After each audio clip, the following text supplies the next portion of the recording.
Welcome to Straight Talk with Eugene Chan. We have the chair of the Hong Kong General Chamber of Commerce, Mrs. Betty Yuen, as our guest this evening to give us her perspective on the recovery of Hong Kong's economy amidst the pandemic. Mrs. Yuen is also the vice chair of CLP Power Hong Kong and has been the managing director there for 7 years. She is a chartered accountant and has extensive experience in business, management, and finance. She has also been a member of the election committee of the last 4 chief executive elections. Welcome, Betty, to the show. Thank you, Eugene. So many things are happening in the world right now. We have the war between Russia and Ukraine. We have the energy crisis, extreme weather. Many things are happening. And how do all these energy costs, how does all this affecting the energy costs, and how does that relate to the economy? And you being a person in the power industry for a long time, maybe you can let the viewers know how all these are interrelated. Yes. The energy sector is really going through a crisis now, and as all of us know, that the Ukraine war since the February this year has caused a big disruption to the energy market around the world. And you have, Europe has been getting supply from Russia for many years, and with that disruption, it caused a lot of scrambling around the world for replacement energy supply to Europe. And lately, we also have the OPEC countries reducing the production of oil.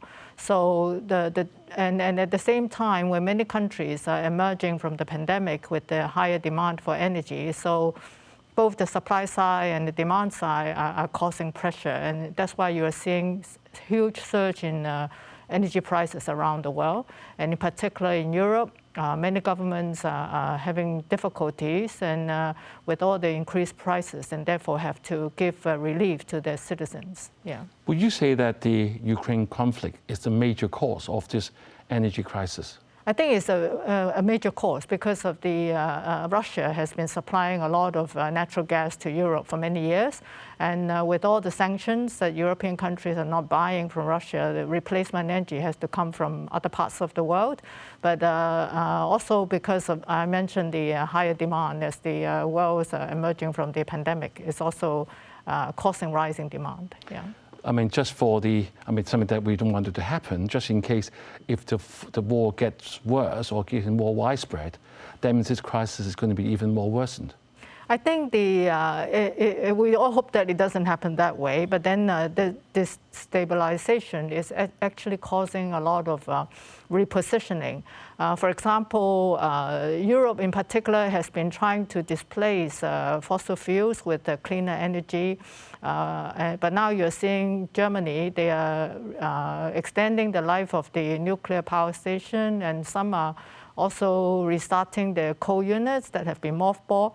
So it also will have an impact on the path to decarbonization. Hopefully these are short-term measures as they try to stabilize the situation, but become an impetus for even faster installation of renewable energy in order to replace fossil fuel over the long term.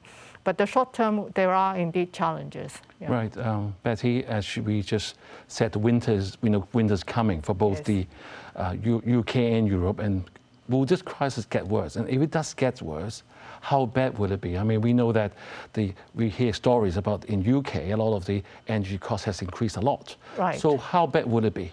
I think this winter is going to be particularly difficult for many countries in Europe, and we've heard in the UK that there are warnings about even blackouts during the peak period in order to save the natural gas for home heating.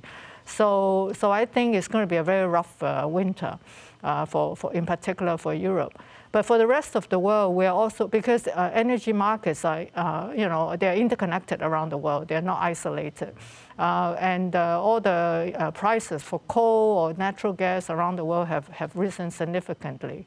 And so we're all on the same boat, unfortunately. Right. See, this energy crisis comes when the world is just recovering from the pandemic. Exactly, yeah. And I mean, we are facing rising inflation as well as rising interest rates. And do you think our world's economy is actually going towards a recession?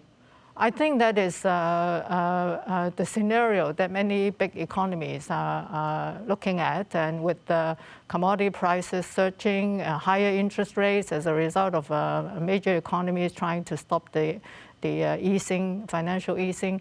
So I think it's going to be rough, a tough period next year still. Yeah. Right, so let's come back to Hong Kong, where we are all in. How is Hong Kong going to be affected by this energy crisis? I mean, is it going to impact a lot on our livelihood as well as the economy, in your view? I think Hong Kong will not be going through as rough a situation as the European countries, and I think part of it is because of a lot of the hard work that we've done over the years to diversify our fuel supplies. So, for example, using CLP's case, we have 1/3 of our energy coming from nuclear that is relatively stable in terms of cost and supply, and about half is natural gas that and then remaining 20% coal. And we have been using long-term supply contracts. So in terms of supply security, we are okay. But unfortunately, on the pricing side, our contracts are tied to international fuel prices. So there's no escape that we will also be suffering from higher energy prices. Right, Mrs. Yuen, your chairman in August said that this is CLP's biggest ever loss, $620 million, and said that Hong Kongers ourselves should brace for higher electricity bills. So being in Hong Kong for over 100 years, I'm sure you've been trying to save costs for us. Yeah. So does it mean this time we have to bear the cost of this energy crisis? Maybe give you an example that, this year we are looking at energy bill for Hong Kong for CLP's customers. It's going to cost us about $20 billion just for the fuel. And we have been trying to absorb some of the shock so that the customers do not have to face too big a fuel increase. But then the company is actually financing part of it, and we're running deficits of about $2 billion in our fuel account, basically costs that we haven't yet passed through to customers. But there's a limit to how much the company can tolerate. So unfortunately, energy bills will increase next year. Yeah. Right, something I have to ask you, because some viewers know that you're coming to the show. People are, they look at CLP as a very important utility provider for Hong Kong. Right. And we know that you have been diversifying your investments. Right. And so, for example, say in Australia, which apparently didn't happen to be having a very good result. Right. So does it mean that our Hong Kong people will have to partly bear some of the losses that has incurred elsewhere? No, absolutely not. The system is very clearly separated. The Hong Kong customers will not be exposed in any way to CLP's investment in other countries. So that, rest assured, it won't happen. Yeah. Right. So when you're saying next year we are going to brace for sort of a higher energy cost, I mean, say we've been hearing stories, say, from people from UK that it's gone up tremendously. Yes. What type of percentage can we anticipate that we can start planning for the future? I think we have to review the situation with government towards the end of the year. But to give you a feel that I think Hong Kong, compared with many other countries, we are already in a better place. Using our tariff, for example, the UK's tariff is more than double our level, and you've heard figures like 100% increase over the last 18 months. And it's not only European countries, even in Asia, Singapore, Tokyo, their tariffs are 40–50% higher than Hong Kong. So I think the whole world, as I mentioned earlier, is interconnected as far as energy is concerned. But Hong Kong, I think security of supply is no problem. Pricing, there's some kind of indexation with international energy prices, but I think we will still fare better than almost most countries, not only in Europe, but even in Asia. We'll do better, yeah. Right, Mrs. Yuen, let's come back to Hong Kong again. I mean, Hong Kong has had nearly 3 years of fighting the pandemic, and now we are finally having a free of quarantine for overseas travels. The social distancing rules has been relaxed, and we have received a lot of consumption vouchers. So do you think our economy is finally on the way of recovery? That's the title of the show tonight. I think obviously very welcome moves by the current administration in terms of the relaxation of travel quarantine measures, and even the sentiment, and also the local social distancing rules. So I think the local sentiment has picked up. But I think we still have some way to go. Tourists are not coming still, and business travelers are still very limited. And very importantly, our border with the mainland is so important for the livelihood of Hong Kong, not only for business, but also for tourism. So I think we still need big moves in terms of whether it's, of course, with the international borders moving to 0+0, and very urgently, if we can have the border open with the mainland, even on a phased basis, then our economy will be on the road to full recovery. Yeah. Right. So, Ms. Yuen, we have to take a break now, and viewers, and don't go away. We will be right back. Welcome back. With us this evening is Mrs. Betty Yuen, and she has been talking about how the global energy crisis is affecting the recovery of our economy here in Hong Kong.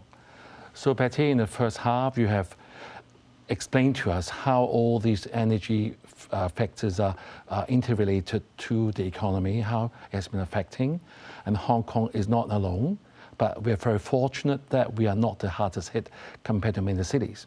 Mm-hmm. So let's come back to Hong Kong again, where you are the chairman of the Hong Kong General Chamber of Commerce. So business in Hong Kong has been very tough for the last 3 years, and now we are facing with all these energy crisis, increasing interest rate, and we hear all these long-standing F&B establishments being closed down. So what is the biggest challenge to the business sector right now? I mean, we're now hopefully at the end of the pandemic. Why are still hearing all these sort of sad news, all these long-time establishments are being closing down in different districts? What do you think? Well, Hong Kong has always been an open economy. Our lifeline is a lot of flows between Hong Kong and the mainland, and we're the super connector, and we're also a place for people to do business and for tourists to come and have a good time. And being an isolated island for the last 3 years really got the business sector suffering big time. And we're now starting to see some light at the end of a tunnel with the international border being relaxed, but it's still not full opening. And so we still need to make further relaxation. And then, as I mentioned earlier, the border with the mainland is also critical for our economy's recovery. Mm. Yeah. If I'm going to ask you, what can the government do to help businesses to regain the momentum? I think actually, once the border is open, I think the business sector, we are very versatile economy. If we can, again, do all those major exhibitions to invite business people here, and if we can have all this, like major international events like the Rugby 7 and other major sports entertainment, you bring people here, and then because they have, Hong Kong's reputation for the last 3 years has been tarnished significantly. And for people to come here and actually seeing is believing. They will see that Hong Kong still has all the energy and the resilience, and it's a place to get business done. Then I think then a lot of business people, they will be able to reconnect it with the customers, and then with the Greater Bay Area vision, I think our energy will come back very quickly.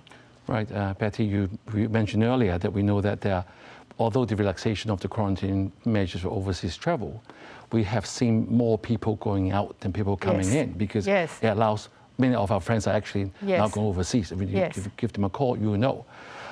This is still very worrying for the tourism industry. Yes. So as an important business chamber in Hong Kong, what will be your one-word advice to the government? What can we do? What should they do? Really expedite the reopening, the full reopening of our border, and also have more, for the tourism industry, for example, and we also have to really reinvent ourselves. So new products, new services for tourists to make Hong Kong an attractive place to visit again. And we do have many things to offer. We have all these new facilities in West Kowloon, and we have all this, a lot of connectivity has been made available over the last few years. We have the third runway, we have the bridge, the big bridge. So the infrastructure is there to facilitate more people to come. We just have to have the border open is the most fundamental thing to get the economy again. Right.